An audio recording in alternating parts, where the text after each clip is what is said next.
Mari kita lanjutkan kuliah kita membahas lipid.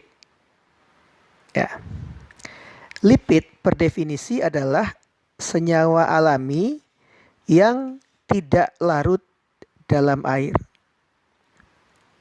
Ya, jadi molekulnya harus hidrofobik. Ya, banyak sekali molekul yang memenuhi definisi ini sepanjang molekul tersebut memiliki gugus hidrofobik yang cukup besar, ya, atau bagian hidrokarbonnya cukup besar, ya. Nah, beberapa contoh di sini, ya. Yang pertama adalah kolesterol, ya. Jadi kolesterol ini memiliki bagian hidrokarbon yang cukup besar, ya, sehingga dia akan bersifat hidrofobik, ya, tidak larut di dalam air. Contoh lain adalah estradiol, ya. Estradiol ini memiliki gugus hidrokarbon yang besar juga, ya. Apalagi testosteron, ya. Gugus hidrokarbonnya juga besar sehingga tidak larut di dalam air. Nah, kita tidak akan membahas semua senyawa dalam golongan lipid ini, ya. Tapi kita bahas yang penting saja, yang terkait dengan diri kita, ya. Yang pertama adalah triasil glycerol, ya, atau sering disebut dengan trigliserida, ya, trigliserida, ya. Jadi triasilgliserol ini terbentuk dari asam lemak dan gliserol, ya. Jadi ini adalah bagian yang berasal dari asam lemak, yaitu asam oleat, ya. Ini adalah bagian dari asam stearat. Ini adalah bagian yang berasal dari asam linoleat, ya. Ini molekul ini ada dalam minyak sayur-sayuran, ya, vegetable oil. Nah, ini adalah bagian yang berasal dari gliserol. Jadi kalau gliserol kita reaksikan dengan asam lemak, ya, kita mereaksikan alkohol dengan asam lemak, kita akan mendapatkan ester, ya. Jadi kalau kita lihat, ya, triasil gliserol atau trigliserida itu terbentuk dari gliserol, ya, ini adalah molekul gliserol dengan asam lemak, ya. Antara satu asam lemak dengan asam lemak yang lain itu bedanya adalah pada rantai alkilnya, ya. Jadi kita lihat 3 contoh, ya. Ini namanya gliseril tripalmitat, ya. Jadi kita punya 3 gugus yang berasal dari asam palmitat, ya. Nah, sering disebut juga namanya tripalmitin, ya. Ini trigliserida yang sederhana, ya. Ini juga, ya, ketiga rantai ini berasal dari asam lemak yang sama, yaitu asam oleat. Maka disebut dengan gliseril trioleat, ya. Nama trivialnya triolein, ya. Nah, kalau ini kita lihat gugus R1, R2 dan R3-nya tidak sama, ya. Jadi gliseridanya campuran, ya. Ini namanya gliserir lauropalmitostearat.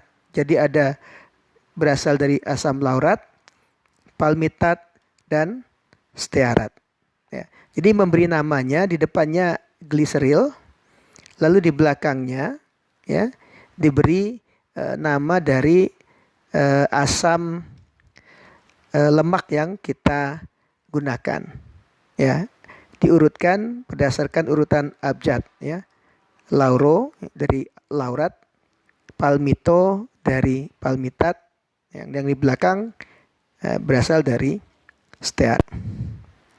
Begitu cara sederhana memberi nama triasil gliserol. Ya. Nah, asam lemak yang biasanya digunakan itu beberapa adalah ini, ya. Asam miristik, ya, asam miristat. Ya, kalau bahasa Indonesianya karbonnya 14. Ya. Ini jenuh. Jadi semuanya hidrokarbonnya ikatan tunggal, ya. Asam palmitat juga, asam stearat juga. Jadi ini adalah asam lemak jenuh. Asam oleat, ya, karbonnya 18, itu punya satu ikatan rangkap. Ya, jadi punya gugus hidrokarbon tak jenuh. Demikian juga dengan asam linoleat dan asam linolenat. Ya. Ini bahkan ada lebih dari satu ikatan rangkap. Ya. Nah, apa yang Anda lihat di sini, ya?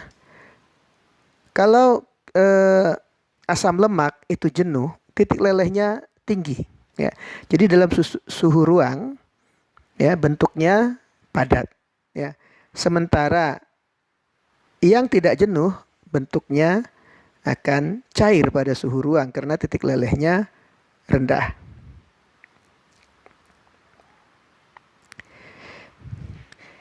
Nah, kalau kita memakan triasilgliserol, maka di dalam tubuh kita ada enzim yang namanya enzim lipase. Ya, itu akan menghidrolisis triasilgliserol, ya, menjadi gliserol dan asam lemak penyusunnya, ya. Jadi dalam hal ini menjadi asam oleat, asam stearat dan asam linoleat. Ya, jadi memutus ikatan esternya. Ya, jadi kita harus punya enzim lipase untuk melakukan hidrolisis ini.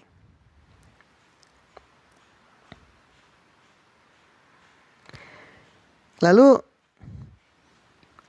kita akan lihat, jadi triglycerid itu ada yang disebut dengan minyak dan lemak, ya. Jadi minyak dan lemak itu dua-duanya triglycerida, ya. Bedanya hanya pada sifat asam lemak pembentuknya, ya.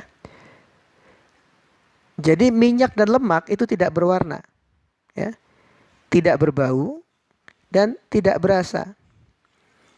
Jadi kalau Anda beli minyak berwarna itu mestinya ada aditif di sana atau ada pengotor, ya, bukan berasal dari minyaknya sendiri atau lemaknya sendiri, ya.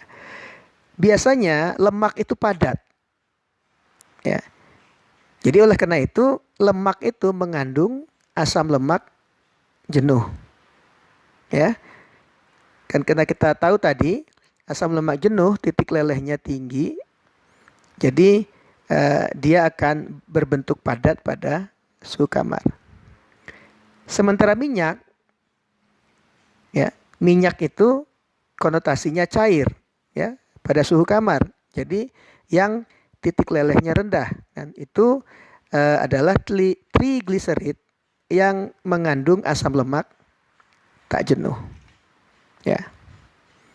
Biasanya karena asam lemak jenuh itu mahal, orang melakukan reaksi adisi pada asam lemak tak jenuh untuk menjenuhkannya. Jadi ditambahkan hidrogen. Ya. Tetapi kalau proses hidrogenasinya atau adisinya tidak sempurna, ya, kadang-kadang strukturnya berubah dari cis menjadi trans. Dan itu tidak baik, ya, asam lemak tersebut, ya, karena bisa mengendap di pembuluh darah kita, Ya, oleh karena itu sekarang asam lemak yang diadisi ya tidak dijenuhkan secara sempurna itu banyak dilarang penggunaannya. Nah, sekarang kita lihat ya lipid yang lain yang penting yaitu fosfolipid ya. Jadi mirip dengan trigliserida ya. Fosfolipid ini mengandung gliserol juga yang bereaksi tetapi hanya 2 unit asam lemak yang berikatan pada gliserol. Gugus OH pada gliserol yang lain itu akan mengikat fosfat ya. Kemudian fosfatnya mengikat senyawa amino alkohol. Jadi alkohol yang mengandung gugus amin ya. Ini adalah struktur umum dari fosfolipid ya. Jadi lipid yang mengandung fosfat ya. Struktur umumnya seperti ini ya. Jadi ini ada 2 asam lemak yang terikat di sini. Gugus hidroksi yang ketiga itu mengikat gugus fosfor. Ini fosfor ya. Dan gugus fosfornya mengikat amino alkohol ya. Ini contoh ini ya. Kalau ini asam lemak, lalu ini amino alkoholnya ujungnya NH3, ini namanya fosfatidil etanol amin. Ya, etanol amin. Ya. Tetapi kalau nitrogennya mengikat 3 gugus metil, itu menjadi fosfatidil cholin namanya. Ya.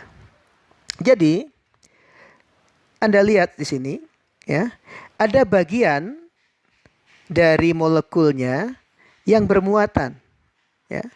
Jadi bagian ini itu bagian yang hidrofilik ya, menyenangi yang polar, menyenangi air. Jadi dia berinteraksi baik dengan air.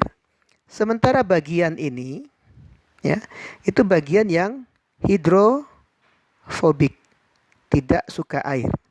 Yang ini hidrofilik ya, menyenangi air ya. Sehingga molekul fosfolipid ini ya, sering digambarkan secara umum seperti ini ya. Bagian hidrofiliknya itu digambarkan sebagai bola bundar ya. Itu bagian kepala yang bersifat polar. Sementara bagian asam lemaknya yang panjang biasanya ya, itu digambarkan sebagai ekor seperti ini ya. Ini menggambarkan bagian yang hidrofobik. Jadi dia punya 2 ekor yang bersifat non polar. Jadi tidak menyunangi air yang bersifat polar ya. Jadi fosfolipid sering digambarkan ya seperti ini, bagian yang polar dengan 2 ekor yang non polar. Nah, fosfolipid ini merupakan penyusun utama dari membran sel kita ya, atau membran sel binatang secara keseluruhan. Jadi membran sel kita itu terdiri dari 2 lapis fosfolipid ya. Ini ingat tadi, ini kepala yang bersifat polar. Ini adalah ekor yang bersifat non polar. Jadi ada 2 lapis ya. Yang satu lagi ini kepala yang bersifat polar, ini ekornya yang bersifat non polar. Ya. Jadi bagian kepala yang polar itu menghadap keluar membran ya, karena bersentuhan dengan air di sini. Ya. Dan menghadap ke dalam sel ya, karena di dalam sel itu pelarutnya adalah air ya. Jadi membran sel kita itu merupakan 2 lapis dari fosfolipid. Nah, pada membran sel kita ini juga ada ini, ada kolesterol ini. Ini kolesterol. Jadi kolesterol itu kita perlu kolesterol, tapi jangan terlalu banyak. Ya, karena kolesterol itu kan tidak larut di dalam air. Jadi kalau terlalu banyak itu bisa menyumbat pembuluh darah kita. Ya. Pada membran sel itu juga ada protein. Ya. Oke. Jadi supaya sel kita kuat, kita perlu kolesterol. Ini seolah-olah kolesterol ini pakunya, ya, paku dari membran sel untuk memperkuat membran selnya. Ya, jadi itu sebabnya kita perlu juga lemak, ya. Jadi jangan juga terlalu takut dengan lemak dan kolesterol. Ya, jadi kalau Anda makan itu harus seimbang, ya. Ada karbohidratnya, ada lemaknya, ada proteinnya. Begitu.